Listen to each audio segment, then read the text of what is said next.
সীমান্ত পাড়ি দিতেই এই অপেক্ষা। যুক্তরাষ্ট্রের টেক্সাসে রপ্তানির জন্য মেক্সিকোর সীমান্ত শহর সিউদাদ জুয়ারেজে জড়ো করা হয়েছে এসব গবাদি প্রাণী। মানুষের জন্য ক্ষতিকর কৃমি পাওয়ায় প্রতিবেশী দেশটি থেকে গেল নভেম্বরে মাংস আমদানি বন্ধ করে দেয় যুক্তরাষ্ট্র। ৩ মাস পর নিষেধাজ্ঞা উঠে যাওয়ায় খুশি মেক্সিকোর খামারিরা। নিষেধাজ্ঞা উঠে গেছে, আমরা খুশি। তবে রপ্তানি সীমিত করা হয়েছে।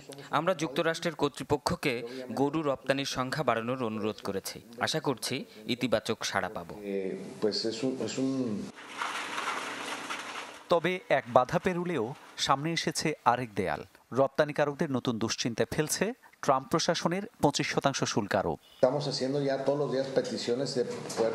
25% শুল্ক আমাদের রপ্তানিতে বড় ধরনের প্রভাব ফেলবে। আমরা চাইলেই 25% দাম বাড়াতে পারবো না। এর ফলে আমাদের পণ্যের রপ্তানি কমে যাবে।